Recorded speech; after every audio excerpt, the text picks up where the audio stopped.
Jack Ma, also known as Ma Yun, is one of the most successful and powerful entrepreneurs in China, with his wealth reaching up to $66 billion at times. He has been an endless source of inspiration for startups, business people, and young people.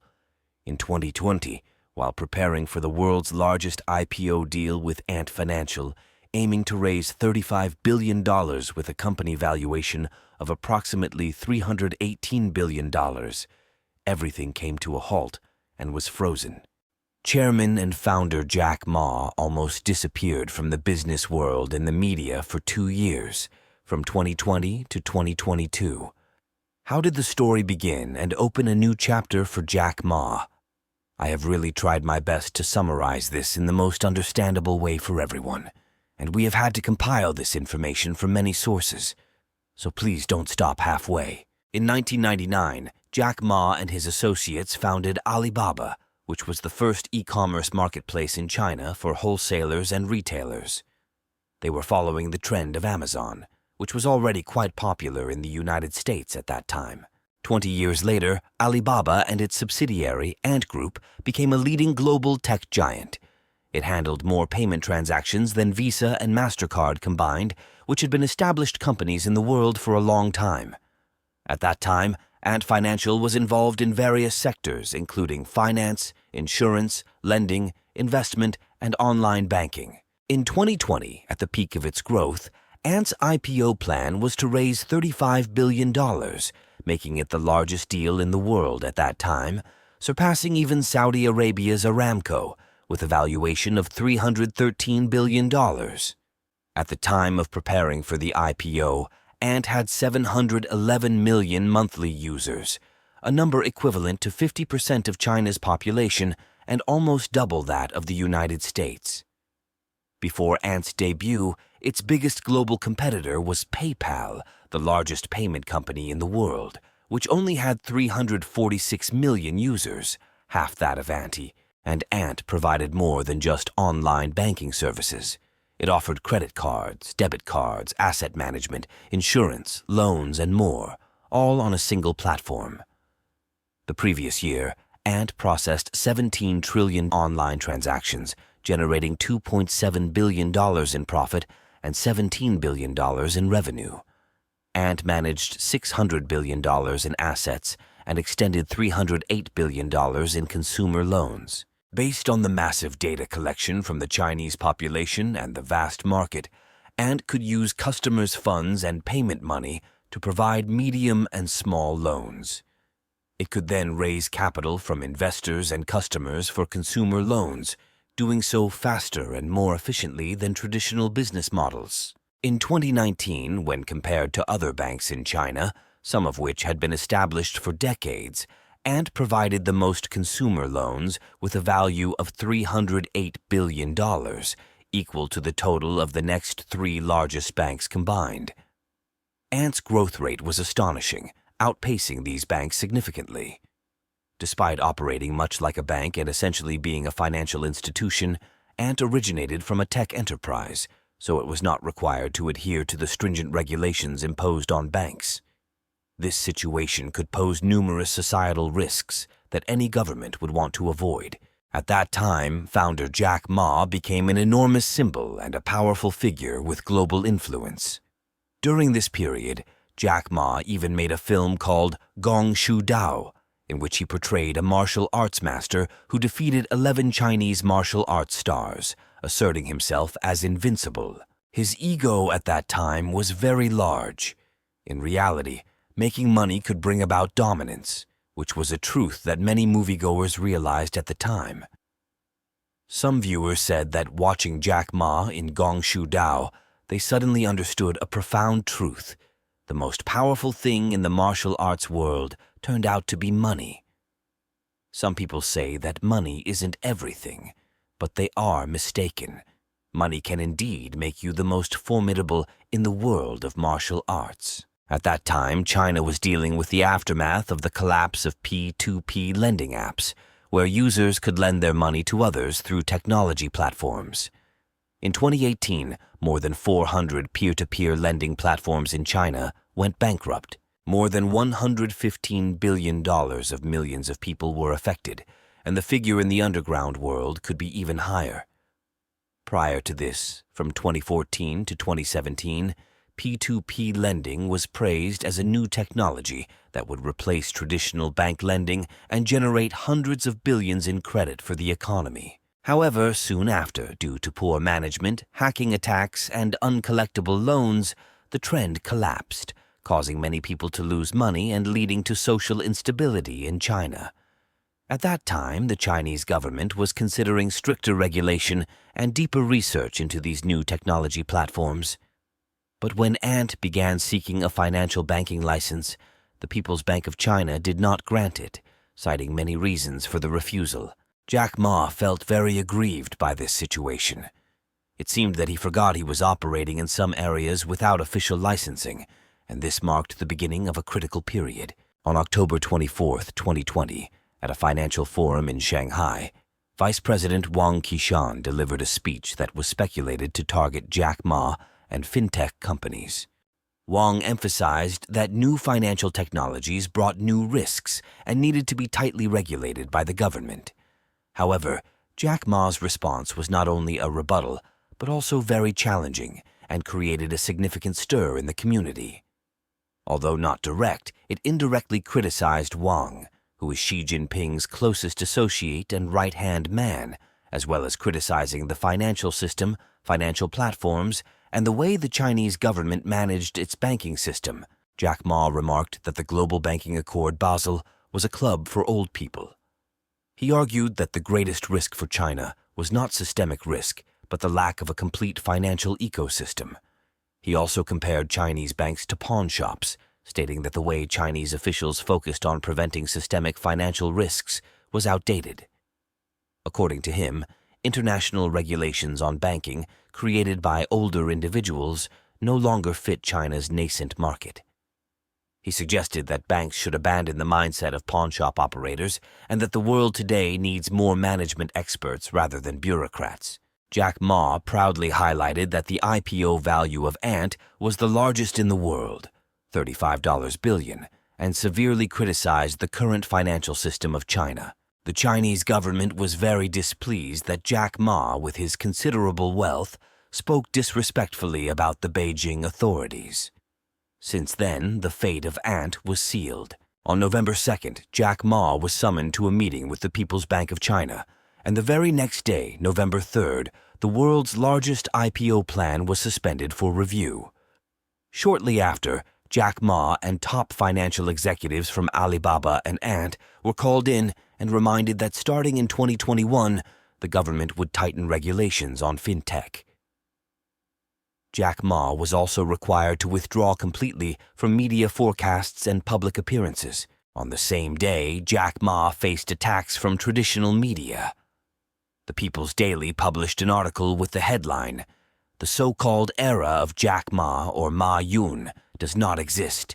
Ma Yun is just a part of the current era." At that time, a Chinese official with ministerial rank called Jack Ma and said, "Ma, you are an outstanding performer. You have billions of fans, which is fine, and we acknowledge that. But you seem to have forgotten who owns the stage where you perform, who grants you permission to perform, who are your audience. It would be better for you to stop." Jack Ma understood this, and a new chapter for Ant and Jack Ma began. On November 3rd, 2020, the $35 billion IPO of Ant, which was set to be the largest IPO in the world, was canceled at the last minute. In April 2021, Alibaba was fined $2.8 billion by China for antitrust violations. Alibaba's stock lost 70% of its value on the New York Stock Exchange and the Hong Kong Stock Exchange. A restructuring program for Alibaba's ownership was organized immediately afterward to control the technology conglomerate. Not only Ant, but also other Chinese tech giants like Tencent and Baidu came under scrutiny. This can be described as an unprecedented crackdown on Alibaba. Over the past 2 years, these companies have been fragmented, experienced reduced revenue and profits, and lost hundreds of billions in market capitalization. Jack Ma, the founder who previously held over 50% control of Ant Group, ultimately had to relinquish control. Currently, apart from the old shareholders who still own 31% and 22%, the controlling shareholders have changed. 10% of Ant Group's shares are now owned by the city of Hangzhou. New investors, including Sunny Optical Technology and Jiangsu Yuyue Medical Equipment and Supply Co., are not related to finance or technology. It is possible that these companies are backed by the government. This plan is a scaled-down version of Ant's previous plan, aiming to raise $4.3 billion.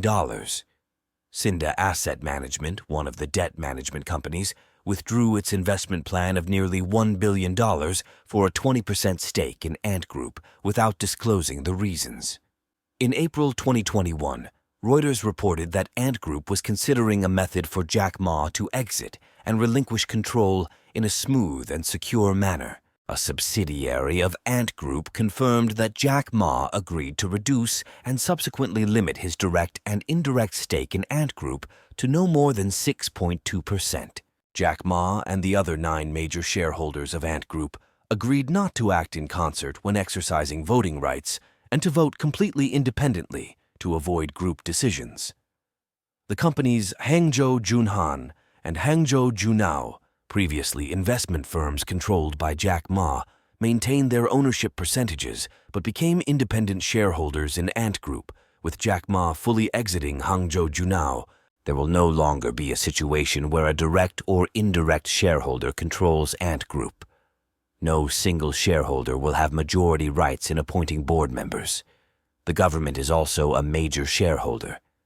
Ant Group itself was split into 4 independent entities, with Alipay, previously a super app with over 1 billion users, having its credit scoring and lending functions removed and retaining only payment functions. Alipay, which was part of Ant Group, had its credit operations split into 2 independent segments. Huabei, which provided services similar to traditional credit cards, and Jibei, which specialized in unsecured small loans from Ant Group, were separated into new independent companies with diluted ownership. In each of these businesses, Ant Group does not own more than 35% of the shares, despite these being the most lucrative and profitable areas for Ant Group, accounting for 39% of the group's revenue. And most importantly, user data and credit scoring were separated out. Ant had to transfer all of its user data to a new separate credit scoring joint venture, where the government holds the majority stake. This was the most decisive move. At that time, the Chinese government believed that the power derived from the monopolistic control of data by big tech companies was threatening social stability, and they wanted to put an end to it. Initially, Ant aimed to hold a majority decision-making power in this credit scoring joint venture. However, the government firmly rejected this. Ultimately, in this joint venture, Ant Group holds a 35% stake. Zhejiang Tourism Group holds 35%, and the remaining 30% is divided among individuals and enterprises, including other state-owned enterprises. From now on, Ant Group lost the ability to independently assess the creditworthiness of borrowers. For example, in the future, if an Alipay user needs to borrow money, their request will be sent to the credit scoring company. This company will then maintain the credit score information and forward it to Huabei and Jibei for issuing credit, cards, limits, and loans. Previously, this entire process was handled by Alipay, Ant, and Alibaba within the group. The Ant Group empire was weakened, fragmented into smaller units, and came under state control. Alongside this was the Common Prosperity Policy, announced by President Xi Jinping in 2020 to 2021. This policy aimed to diminish and reduce the influence of the super-rich and powerful. The goal was to rapidly expand the middle class, which is considered easier to manage and control, and to focus on promoting the role of state-owned enterprises. Since then, Jack Ma has been effectively sidelined and disappeared from the business world. He currently resides primarily in Japan and has remained silent for a long period. Most recently, on November 5th, he was seen attending a kickboxing event. By the end of 2022, the restructuring of Ant Group was completed according to the wishes of the Chinese government. It is likely that similar processes have been completed with other tech giants as well. The implicit agreements were finalized and the partial nationalization of major tech companies was completed. What will the future hold for Ant and Chinese big tech companies? By the end of 2022, following the Chinese Communist Party's Congress, the Chinese government has taken a softer stance and introduced policies to reconcile with tech giants. This shift comes in the context of efforts to stimulate growth in an economy valued at 18 trillion, which has been severely impacted by the zero-COVID policy and tightening regulations on technology. At that time, the Chinese government began to recognize that the technology sector was the key to growth. Prolonging the sidelining of entrepreneurs was not beneficial. Consequently, they started to promote a rebound and support for the technology sector. On Friday, December 16, 2022, during the Central Economic Work Conference chaired by President Xi Jinping, an announcement was made regarding a policy shift. The conference declared that major tech companies like Alibaba would be given the opportunity to fully leverage their capabilities for growth, job creation, and international competition. It became clear that if big tech were to become less competitive, China would lose out. At that time, the entities that owned, controlled, and held significant stakes in big tech, and which set the policies, were the government itself. The next day, Sunday, December 18, 2022, the new secretary of the Zhejiang Provincial Party Committee visited Alibaba's headquarters. He was the first senior Chinese official to visit Alibaba since the company was investigated for antitrust issues. This visit symbolized the new policy and demonstrated the leadership's support for Alibaba. The community clearly understood the same mantle, but worn by a different person. The Chinese government also approved Ant Group's contribution of $1.5 billion to its consumer lending operations. The China Banking and Insurance Regulatory Commission approved Ant Group's capital increase plan to $2.5 billion. These agreements also removed significant barriers for Ant Group on its path to obtaining a financial operating license to position itself as a bank. This license is still pending, and Huabei and Jebei are ready to disburse loans worth $160 billion. After the Chinese government's policy shift, such as the removal of zero-COVID restrictions, Alibaba's stock rebounded strongly from the end of December. In essence, silent shareholders and entrepreneurs who had withdrawn from the business world understood where their role stood and the role of the government in the current scenario.